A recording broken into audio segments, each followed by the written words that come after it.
Jammu news mission के तमाम दर्शकों का बहुत बहुत स्वागत है। देखिए, बहुत से मसले जो हैं इस समय जम्मू कश्मीर में चल रहे हैं और लगातार ऑपोजिशन के द्वारा जो है उंगली उठाई जा रही है कि पिछले 9 महीनों में सरकार ने किया क्या है। वहीं आपको बता दें कि और भी काफी चीजें हैं इस समय जो जम्मू कश्मीर में चलती हुई नजर आ रही हैं। बिजनेस रूल्स को लेकर भी काफी ज्यादा चर्चाएं नजर आ रही हैं और काफी ज्यादा हम देख रहे हैं कि इस समय ट्रेड भी जो है हमारा काफी ज्यादा डिस्टर्ब नजर आ रहा है।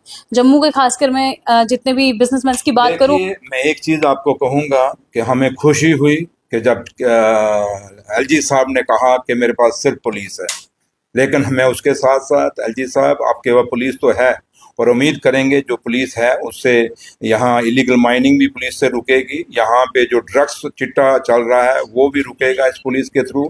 और उम्मीद करेंगे कि इस पुलिस के थ्रू एलजी साहब जो जम्मू शहर के अंदर स्नैचिंग्स हो रही हैं या लोगों के ऊपर आपस में जो गैंग रेवलीज चल रही हैं इनको भी रोकेंगे।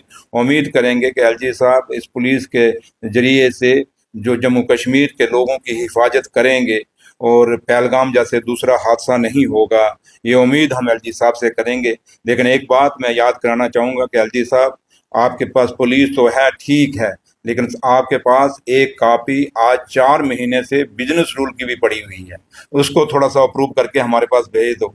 फिर आप फिर हमें ये कह सकते हो कि सरकार के पास सब कुछ है। नो डाउट सरकार के पास सब कुछ है, लेकिन बीच में जो थोड़ी सी अड़चन कहीं ना कहीं से आती है वो अड़चन है बिजनेस रूल। और वो बिजनेस रूल की कॉपी जो है वहां से एलजी साहब ने अप्रूव करके हमें देनी है। और उम्मीद करेंगे कि जो एलजी साहब ने खुद कहा कि मेरे पास सिर्फ पुलिस है बाकी कुछ नहीं है, वो जल्दी से आप बिजनेस रूल की कॉपी हमारे हाथ करेंगे और उसके बाद सरकार जानती है हमारी जिम्मेवारी है, हम काम करेंगे। सर, नायब तहसीलदार के फॉर्म्स की अभी नोटिफिकेशन आई थी, उसमें ये कहा गया है कि उर्दू कंपलसरी है, जिसको लेकर विवाद काफी ज्यादा उठ रहा है। तो इस चीज को लेकर क्या कहेंगे आपकी, ये चीजें आगे जाके कैंसिल होंगी या फिर उर्दू जो है वो कंपलसरी रख दी जाएगी? देखिए, जहाँ तक ताल्लुक है, आपने कहा 9 महीने, सरकार को 9 महीने नहीं हुए, सरकार को अभी 6 महीने ही हुए हैं। और इन 6 महीनों के अंदर सरकार से जितना हो सका, एक वक्त था कि यहाँ पे कोई पोस्ट एडवर्टाइज ही नहीं होती थी।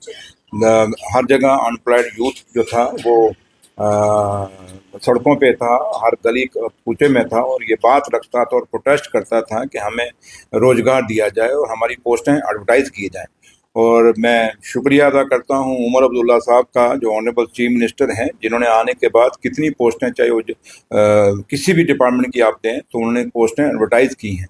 और सरकार ने जो एक किस्म का कहीं जहां एक बंद लगा हुआ था कि कोई पोस्ट एडवर्टाइज नहीं होती थी, वो पोस्टें एडवर्टाइज की। बल्कि हमें नौजवानों को, अनएम्प्लॉयड यूथ को हमें शुक्रिया करना चाहिए उमर अब्दुल्ला सरकार का कि इन्होंने आते साथ ही ये इशू जो है जो रिजॉल्व करने की कोशिश की। हम मानते हैं कि इतनी लार्ज स्केल पे अभी पोस्टें एडवर्टाइज नहीं हुई, अभी टीचर्स की भी पोस्टें और भी काफ़ी सारे पोस्टों को एडवर्टाइज करने की ज़रूरत है, लेकिन फिर भी जितना हो सका हम कर रहे हैं। रही बात, आपने पटवारी की बात की है, जहाँ तक ताल्लुक है इसका जो भी उनके ग्रीवेंसेस है अंडर कंसिडरेशन है सरकार के। और हाँ, एक चीज़ का ज़रूर है कि किसी सूबे के साथ, किसी भी इंसान के साथ नाइंसाफ़ी ये सरकार नहीं करेगी और ना करने देगी। और हमें अगर लोगों ने भेजा है तो इसीलिए भेजा है चुन के कि हम इंसाफ करें। और अफसोस कि जो लोग उठ के आज सुबह सुबह उठते हैं, घर में उनको कोई काम नहीं, जो बेले लोग हैं वो सुबह उठते हैं, बयान दे देते हैं आज ये है। भैया, अगर आप बयान देते हैं, इससे प्रॉपर है कि आप सर्विस सिलेक्शन बोर्ड के चेयरमैन के साथ जाएं, आप जीएडी में जाके बात करें।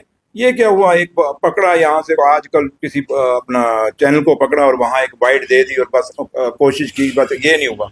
जो लोग ये बातें करते हैं, कुछ तो ऐसे लोग हैं जो जम्मू के रहनुमा बन गए हैं, सेल्फ स्टाइल लीडर बन गए हैं, जिनके पीछे लोग मैं कहता हूँ एक बार इलेक्शन तो लड़के दिखाएं, जो कहते हैं हम जम्मू के रहनुमा हैं, हम जम्मू की आवाज है। कई ऐसे आते हैं, बड़ी बड़ी कालियां इनके पहन के आ जाते हैं, किसी तरीके के आ जाते हैं, तो बातें करते हैं। उनको मैं तो कहता हूँ इलेक्शन लड़के दिखाओ, एक बार जीत के आओ, आपको पता चलेगा जम्मू के कितने लोग आपके पीछे हैं। इसलिए जो जम्मू का जो जहां तक ताल्लुक है, उमर साहब के सामने खाली ये पटवारी का इशू नहीं है। जो उमर साहब के सामने आज जब ट्रेन कश्मीर को जा रही है और सितंबर में, जैसे हमारे रेलवे मिनिस्टर साहब ने भी कहा कि सितंबर से जम्मू से शुरू होगी, इस ट्रेन के चलने के साथ ठीक है कश्मीर में डेवलपमेंट होगी, तरक्की होगी, टूरिज्म बढ़ेगा, लेकिन हमारी उमर अब्दुल्ला सरकार की ये कोशिश है कि इस ट्रेन के साथ साथ जम्मू का बिजनेस ना खत्म हो जाए, जम्मू की रोजगार ना खत्म हो जाए, जम्मू की डेवलपमेंट ना खत्म हो जाए। इसलिए उनकी सबसे बड़ी कोशिश यही है हमारी कि जम्मू, क्योंकि जम्मू हम नहीं कभी चाहेंगे कि जम्मू पठानकोट बन जाए, तो इसलिए हमारे मुद्दे बहुत बड़े हैं।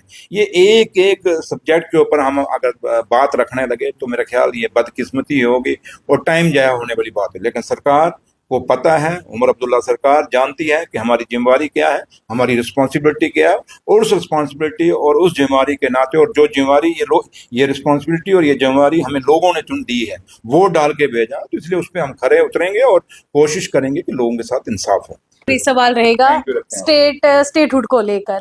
पिछले दिन आपने भी देखा कि स्टेटहुड को लेकर दोबारा से चर्चा नजर आ रही है। सब यही पूछ रहे हैं, क्या उमर सरकार स्टेटहुड को लेकर किसी तरीके का कोई भी संज्ञान जो है वो ले रही है? देखिए, उमर अब्दुल्ला सरकार के मैनिफेस्टो में है, और नेशनल कॉन्फ्रेंस, हमारे कायद नेशनल कॉन्फ्रेंस के प्रेसिडेंट और हमारे कायद डॉक्टर फारूक अब्दुल्ला साहब ने भी हर जगह कहा है, और स्टेट का मुद्दा जो है वो नेशनल कॉन्फ्रेंस के मैनिफेस्टो में है, और इसके लिए हमने कैबिनेट में भी पास किया, हमने असेंबली के अंदर रेजोल्यूशन भी पास किया कि स्टेट का जल्दी होना चाहिए, और उसके साथ साथ जम्मू कश्मीर का स्पेशल स्टेटस की बात भी हमने रखी हुई है। तो इसलिए जो बातें हमारी मैनिफेस्टो में हैं, एक एक बात हमें याद है, और उस बात को पूरा कराने के लिए हम पूरा उसके लिए अपनी बात दिल्ली के आगे रख रहे हैं। जब भी उमर अब्दुल्ला साहब जब दिल्ली में जाते हैं, ऑनरेबल सीएम साहब, तो हमेशा प्राइम मिनिस्टर साहब और ऑनरेबल होम मिनिस्टर साहब को उनका, क्योंकि ये उनका वादा है प्राइम मिनिस्टर साहब का और होम मिनिस्टर साहब का, कि जम्मू कश्मीर को जैसे हालात ठीक होंगे हम उनको स्टेट का दर्जा वापस देंगे। और ये अब इलेक्शन हो चुके हैं असेंबली के, यहाँ की लोगों की चुनी हुई सरकार है, और इससे अच्छे हालात क्या होंगे। और सुप्रीम कोर्ट ने भी उन्होंने की ये डायरेक्शन है कि जम्मू कश्मीर को जो अपना स्टेट का दर्जा है जल्दी से जल्दी वापस दिया जाए। Thank you. बहुत बहुत शुक्रिया। तो ये तो डिप्टी सीएम सुरेंद्र चौधरी। देखिए, बहुत से सवाल रहते हैं जनता के कि क्या सच में जो सरकार कहती है वो सच है। तो आपने सुन ही लिया होगा कि फाइल को भी अप्रूव करवाने के लिए एलजी साहब का बहुत बड़ा रोल रहता है। तो सरकार पर उंगली उठाने से पहले आप सबको ये चीज जरूर ध्यान में रखनी होगी कि जब तक स्टेटहुड की वापसी नहीं होगी, जब तक सारी पावर्स हमारी गवर्नमेंट के हाथ में नहीं होगी, तब तक ये सब मुसीबतें जो है वो आती रहेंगी। जनता क्या राय रखती है इस इंटरव्यू को लेकर जरूर कमेंट सेक्शन पे बताएं, और देखते रहें जम्मू न्यूज मिशन।